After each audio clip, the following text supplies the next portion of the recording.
Agree bitaw niyo guys, no? Lisod jud basta di magtinabangay. Pahin sa panginabuhi. Lisod. Kung usara imong pasagdan bitaw, usaray pasagdan imong kamot sa iyong pamilya. Lisod jud kayo. Kung di ka motabang, manggulat ra kag kanang kuan. Manggulat ra kag kung sa siya makakwarta. So, kung kay trabaho, isaray gisaligan nimo. Usaray nilihok sa iyong pamilya. Lisod jud kayo.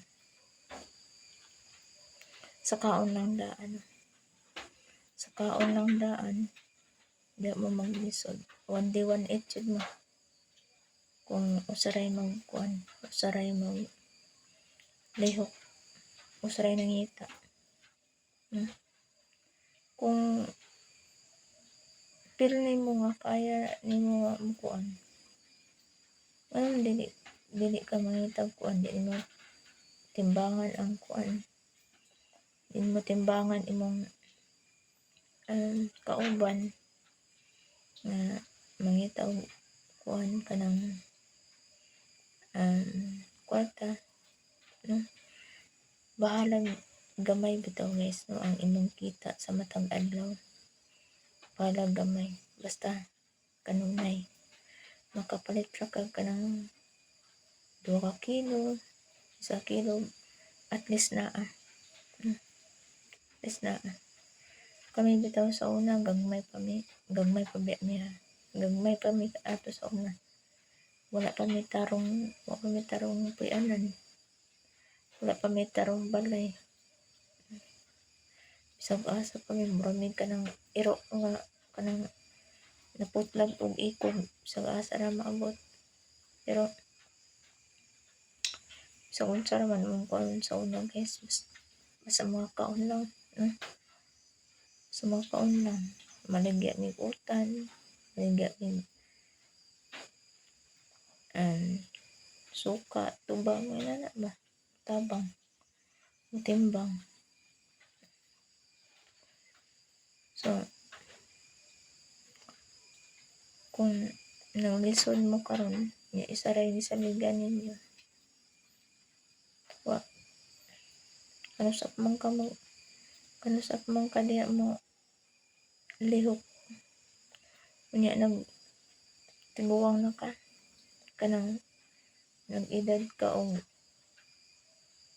mga 50, 60.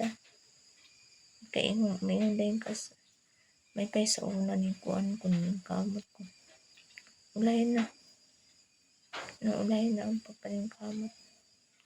Labi na karon, pareha na mo sa una. Way kapuy-an. Walay balay.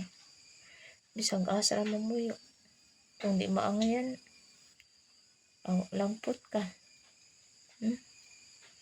Pait kay mong kaagi sa una guys. Way ganahan na mo sa una. May tinuod dyan. Way dili mi ilong, murang dili mi tao. Murang dili tao. Ang paglantaw, ang pagtabad nila sa amo.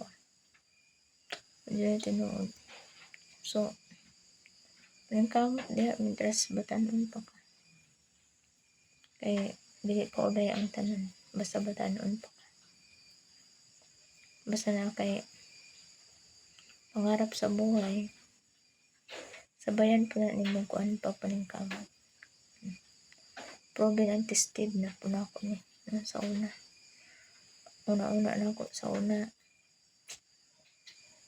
Unsa kay buhato na ako no para makakuan ni. Makalingkawas ni. Ano ba? Kamot ka. Kamot ka. So, ayaw pagpakawala o paglaom.